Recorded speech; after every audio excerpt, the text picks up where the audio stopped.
Call. My name is Nema. I'm here with Simon Masanyu. King is on a break, but he will be joining us later on. We have Mr. Ronald Mukasa Ssenkubuge, who is helping us on the financial literacy. Now, he's mentioned three things. He's mentioned the three masigas that you should dwell on. And one of them was saving, one of them was spending, and another was giving. Now, you cannot be financially independent and financially happy and satisfied to the point that you can invest unless you are religiously following those three things: giving, spending, and saving, right there. And before we left off, I was asking him that most of us have lived a life where we've not been able to save at all. The money we get is just enough, or it's not even enough at all to be able to handle all of our issues: rent, working, our children have to go to school, I am sick, I have a wife, we have a newborn baby, and all of that. And I am asking him, how can we be able also to get to the point of saving and also be able to invest? Now, to join this conversation, give us a call on 0705 966 966 and ask Mr. Ronald here all your questions about finances. Now, we have the privilege to ask on your behalf right now. Sir, what can we do? We've gone through all of that. We don't have the money to save completely. Tetufisa. Now, the only money that we have is just enough, or not, or even not enough at all.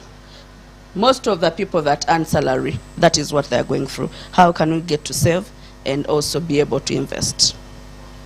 Yeah, a brilliant question. I think the first thing is to acknowledge exactly where you are. Whenever you assess yourself, you could have one of two problems. You could have an income problem or an expense problem. The people with income problems are people who actually, they're just not earning enough. You earn 500,000, you have challenges of 2 million. And some of them you can't send away. For example, you can't, if you have 4 children, you can't abandon 2. And say, no, you two, I am ignoring. You are the Let me things that you have. my troubles and, take away that too. That won't work that way. So you may find that actually you have an income problem. But equally, you could also find that you have an expense problem. And the people with expense problems, on the other hand, are people who they're earning, yes, they're earning the 1 million, but they're spending 2. They're earning 3 million, but they're spending 4. They're earning 5 million, but they're spending 6 or 7. They're spending 6. Yes. So you find that creates a bit of a what? A bit of a problem, and you need to make sure that you are paying attention to that reality, because if you don't, it creates an environment where you haven't fully understood where you are. So it is first assessing exactly where you are. And one of the things which you do when you're assessing where you are is to get a piece of paper and ask yourself, how much money am I bringing in? Then how much do I spend? Yes, I bring in 800,000 shillings. How much is my rent? My rent is 400. How much is my transport? My transport is 200. How much is my food? My food is 250. The 800 is already finished. And you haven't yet dealt with all other things. So that means that the question is, who is covering the rest? Are you living in your father's house to say, I don't pay for electricity, I don't pay for water? If you are not, the expense exists. That means you are left with no choice but to borrow. So you need to have a very honest look at yourself. Because personal finance, the most important word in personal finance is this word called personal.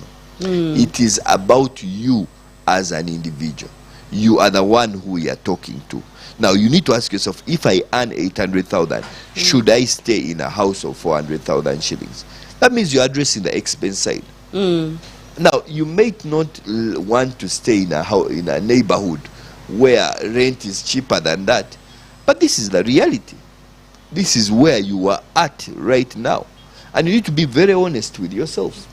Because you need to say the truth is, the way things are looking, I am spending more than I have.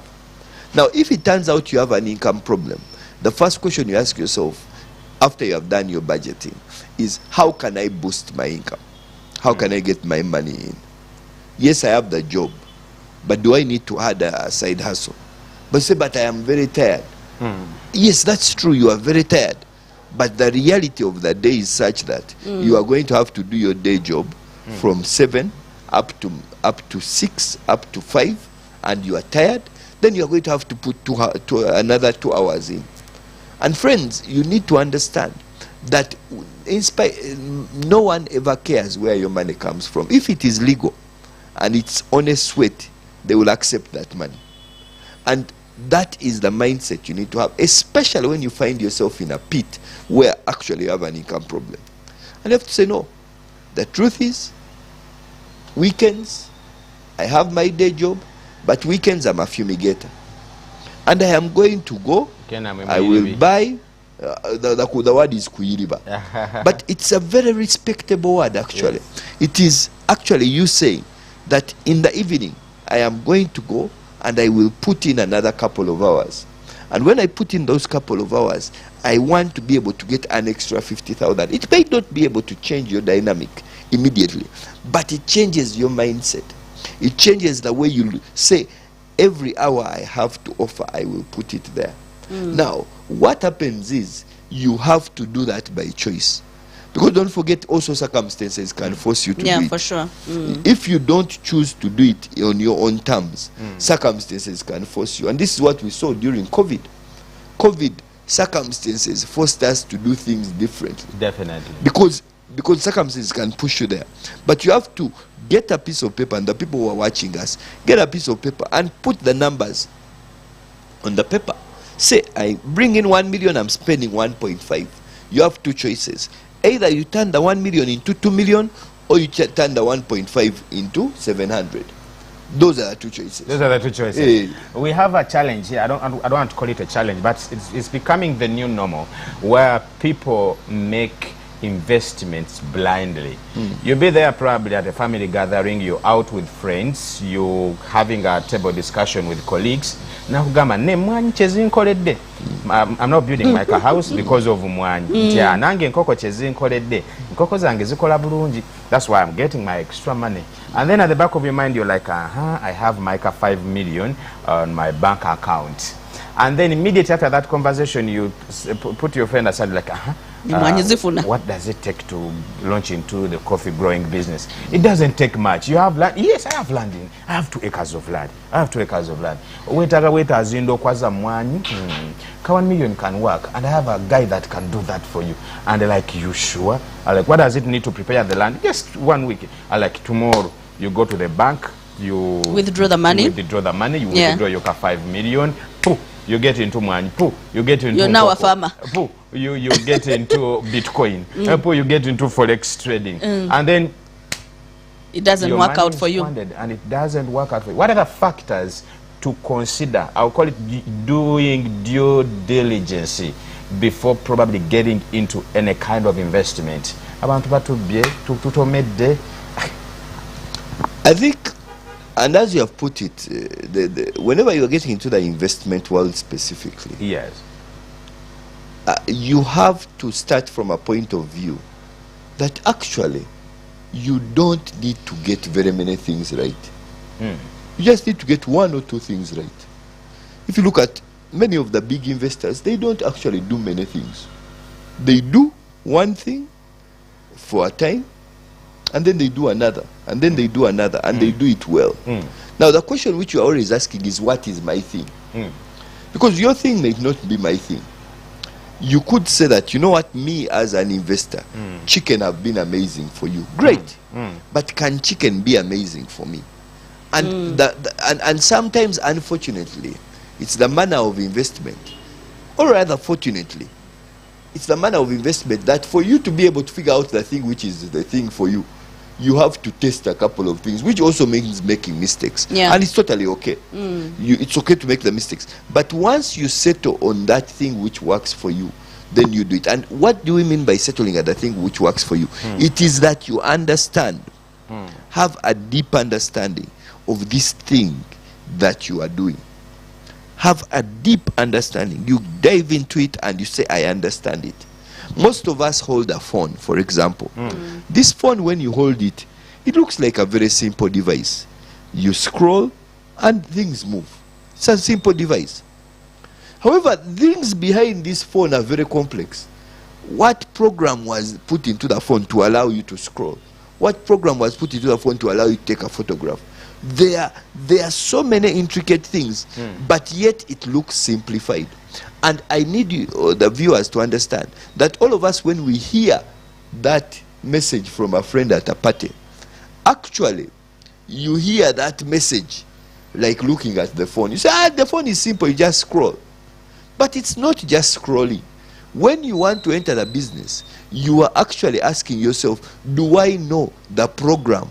Do I know the processes behind this scrolling? Yeah. Simple things. You start a restaurant and you say, I will open my restaurant at 6 o'clock every day. So the people who open a restaurant at 6 o'clock every day, do they have relatives? Yes. Do they lose relatives? Yes. How comes every day for 365 days at 6 o'clock the restaurant is open? What happens when they lose a relative? What happens when they don't feel well? What happens when their child is sick?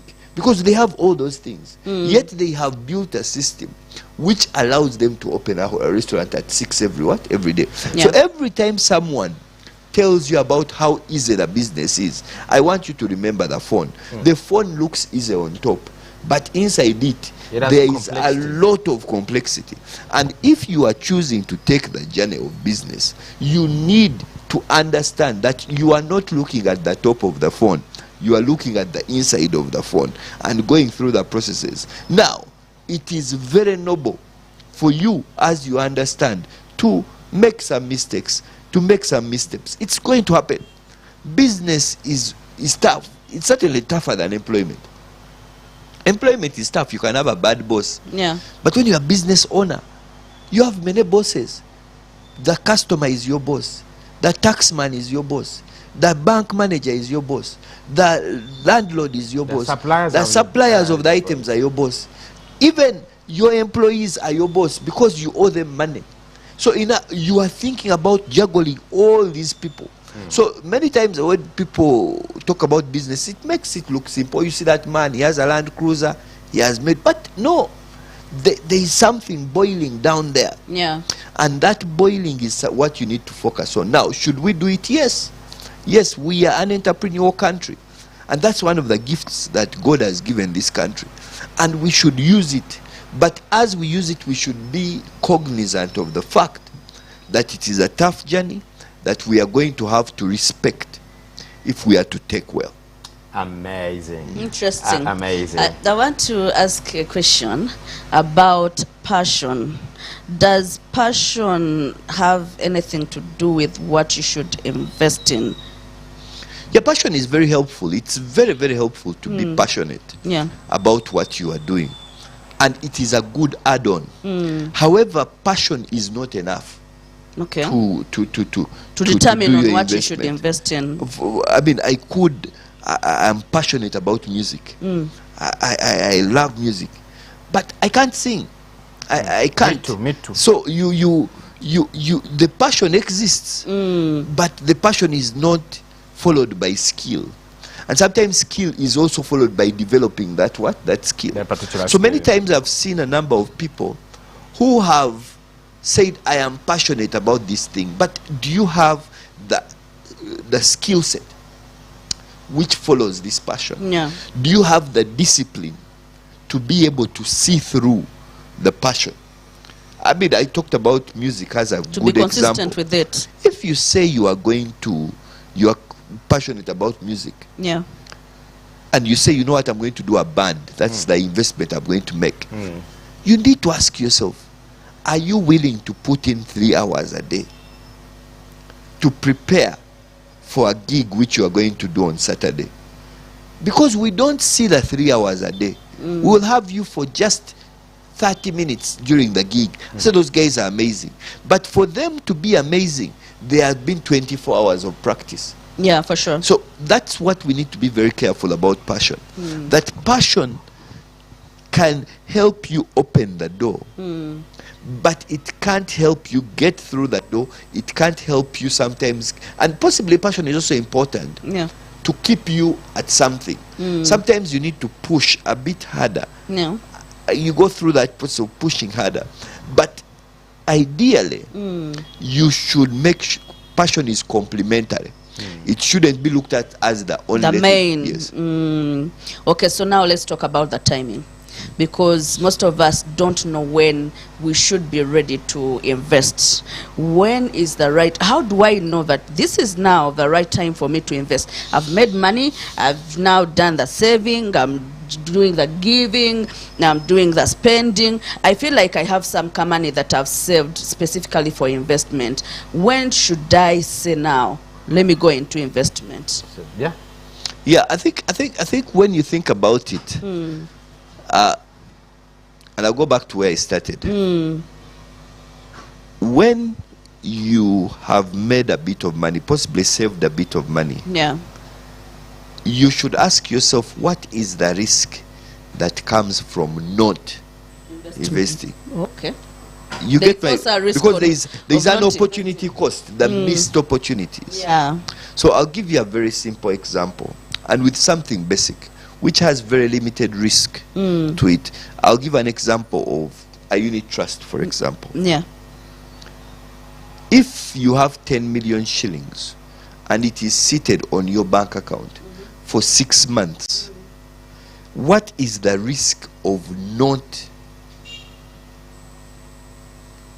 getting that extra 500k, which you would have gotten Off of without- your 10 million, which is an interest of, say, give or take about 10% per annum. Yeah. But you could be able to make 500k off that deal. Now, you need to understand that investment, even when you don't do it, it's risky. It's not only risky when you do it. Now, certainly investment is risky and we should manage the risks. But the first risk you face is the not risk of investing. not doing it. And many people will say, I'll sit on the sidelines and wait. And there is a case for it. But you need to understand that if you don't take the opportunities as they come, you actually miss the opportunity itself. A friend, you could start a circle here at Spirit FM. Yeah. When you start the circle, of the, let's say you have 100 employees, of the 100 we are going to speak to all the 100, and then 50 of them will say no, those circle things don't work. So they will say, and then they will wait for another 2 years, and after 2 years the circle has grown, money has been made, and they're saying, now I need to get in. But when they get in, they have to miss those 2 years. 2 years. So there is a risk in not investing. But also, as you invest, you have to understand that you don't need to do very many things. You don't need to win at everything. Chicken may not be your thing. Goats may not be your thing. Even agriculture may not be your thing. But find 1 or 2 things which are your thing and focus on them. Just 1 or 2. You say, you know what, my thing is that I am a media person. Yes. I love photography. That's my thing. I say, you know what, I don't have coffee, I don't have goats, but I take the best photographs. And I've invested in my camera, I have invested in a bit of recording equipment, I've invested in some design equipment. That's what I have invested in. Yeah. Now, if you allow yourself to say, for me, when a guy talks about coffee, I'm happy for him. But also me, I'm a what? I'm a photography guy. That's the thing which I do. Yeah. And it's okay. And it's okay. And especially when you are starting out, that's where you start. Start in an area which you have a good understanding You're familiar around. with. You may find that you don't understand everything, But there is a thing you get. I'm not a media person, but the two of you here are media people. You see the opportunities in media. You are the people who can quickly see that, wow, that's a small opportunity. I was at an event sometime recently, and we were using a mic like the one which you have. Yeah. And some guy dropped it, and it broke. Then later someone said, you know what, we had rented the mic. Then I noticed that actually there is someone comes and all he has is a small mic, but he also gets an extra 50,000 from For that it. event. God says, don't worry, I'll rent you the mics. And yes, you can't buy a big music system. You are in media. Yeah. But can you buy the mics? Can you buy something small? I said, this is what I ordered. It could be your laptop. And you say, you know what, I will do editing services for you. That's the piece which I make. Our time is fast spent, but we cannot, of course, take away the opportunity from you to engage our audience about how they can get in touch with you, because we cannot exhaust this all. You have any particular farmer that can get in touch with you, and their take-home points as we sign out. Yeah, lovely. Such an honor being here, and thank you so much for the opportunity. As I mentioned, I work with an organization called Enterprise Uganda. Enterprise Uganda, it supports entrepreneurs. Please do follow us on Twitter. The handle is Enterprise Uganda. On Facebook, it's the same handle. Do follow us. And we are hoping that you can be able to engage, and we plug in. Reach out, and we have conversations on these things. I'm very excited that they're happening on TV, they're happening in churches. Let's get that done, and then we can be able to see how to get better. My Twitter handle is also on the online at Ronald Mukasa SS. Please do reach out, send me a message. I'll be able to reply, and we see how to be able to get it forward. Thank you so much for granting us the opportunity to speak to you. You've shared a lot of wisdom with us. These things are very expensive. So by giving out this information to our audience, I believe it's of a significant advantage to them.